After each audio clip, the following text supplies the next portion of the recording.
அவர் உடனே டிரைவரை கூப்பிட்றாரு. அவருடைய காரில் வந்த டிரைவர் வண்டி எடுங்க அப்படிங்கிறாரு. நேராக போயிட்டு கிட்டத்தட்ட பார்த்தீங்கன்னா 5 மணிக்கு போனவர் ஒரு 6:30 7 மணிக்கு திருப்பி வராரு. வந்தால் ஒரு பெரிய சூட் கேஸு, நம்ம ஊருக்கெல்லாம் போவோம் இல்லையா, லக்கேஜெலாம் எடுத்துக்கிட்டு, அந்த மாதிரி ஒரு பெரிய சூட் கேஸோட வந்து கார்லேருந்து இறங்கி நேராக அந்த ஃபைனான்ஸ் செட்டை போய் அந்த சூட் கேஸ் அப்படி ஓப்பன் பண்ணி காட்டுறாரு. அவர் சொல்கிறாரு, இதில் வந்து கிட்டத்தட்ட ஒரு 450-500 பவுன் நகை இருக்குது. என்னோடய பொண்டாட்டி, என்னோடய மருமக, என்னோடய மகள் எல்லாருடைய நகை பீரோலேருந்து எடுத்துகிட்டு வந்திருக்கேன்.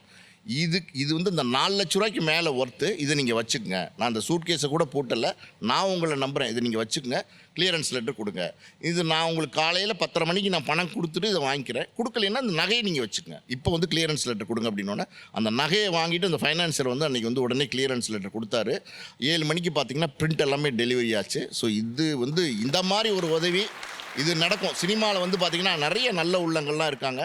அந்த பக்தவாச்சலம் நாயுடு அப்படிங்கிற அந்த என்எஸ்சி டிஸ்ட்ரிபியூட்டரை மறக்கவே முடியாது. இது கடன் கிடையாது, ஆனால் அந்த நேரத்தில் வந்து சப்போர்ட் பண்ணார்.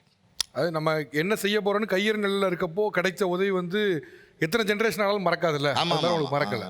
ரைட். இந்த நிகழ்ச்சியோட நோக்கமே என்ன அப்படின்னா, இப்போ நம்ம இருக்கக்கூடிய ஈரா வந்து ஆர்டிஃபிஷியல் இன்டெலிஜென்ஸ் ஏரா, ஏஐயோட ஏரால இருக்கும். இப்போ இன்னும் வளர ஆண்டுகள் போக போக மனிதர்களோட இன்ட்ராக்ஷன் ரொம்ப கம்மியாக ஆரம்பிச்சிடும். அப்போ ஒரு கட்டத்துக்கு மேலே என்ன ஆகும்னா, ஹியூமனிட்டி, மனிதநேயம் எப்படி ஒர்க் ஆகும், ஒரு மனிதன் இன்னொரு மனிதன் ஆபத்தில் இருக்கப்போ எப்படி உதவுவான், அவனோட மனநிலை எப்படி இருக்கும் அப்படிங்கிறத புரிஞ்சுக்கிறதே கொஞ்சம் கஷ்டமாக இருக்கும். அது மாதிரி இப்போ வரும் காலகட்டத்தில் பார்த்தீங்க அப்படின்னா எல்லா மனிதர்களையும் வந்து காமனாக வில்லனைஸ் பண்ணுறது வந்து ரொம்ப பரவலாக போயிட்டே இருக்குது. ஆக்சுவலாக எல்லா மனிதர்களும் அப்படி தான் இருக்காங்க அப்படின்னா அப்படிலாம் இல்லை. என்றைக்குமே ஒரு மனிதனுக்கு இன்னொரு மனிதன் தான் துணையாக நிற்க முடியுங்கிறத வலியுறுத்த தான் வந்து இந்த நிகழ்ச்சியும் கூட. ஆக்சுவலாக இந்த நேரத்தில் நான் வந்து அதை சொன்னது தான் எனக்கு என் மனசில் இருக்கிறது கூட கொஞ்சம் குறைவாகும், கம்மியாகவும் நினைக்கிறேன்.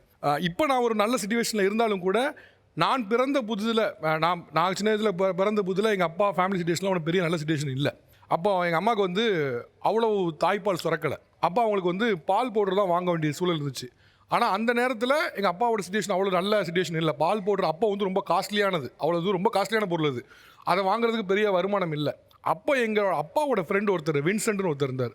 அவர் வந்து நான் வளர்ந்து ஒரு குறிப்பிட்ட டைம் வர வரைக்குமே அவர் எங்கள் வீட்டுக்கு வந்து பால் பவுடரை கொடுத்துட்டு இருந்தார்.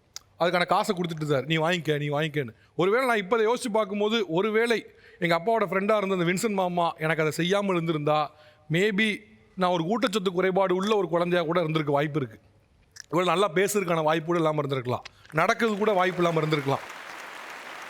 என்னமோ எனக்கு அவரை இப்போ நினைக்கும் போது எனக்கு வந்து நன்றி சொல்லணும் அப்படின்னு தோணுது. எல்லாரும் ஏதோ ஒரு காலத்தில் யாரோ ஒருத்தன் உதவி பண்ணி தான் இருக்கான். இப்போ நான் சொல்லும்போது பல பேருக்கு வியப்பாக இருக்கலாம், இவனுக்கு இப்படி ஒரு பிரச்சனையானு. ஆனால் இப்படி இருந்தது யாருக்கும் தெரியாது. யாரோ ஒருத்தங்க யாரோ ஒரு நேரத்தில் ஹெல்ப் பண்ணிகிட்டே இருக்காங்க.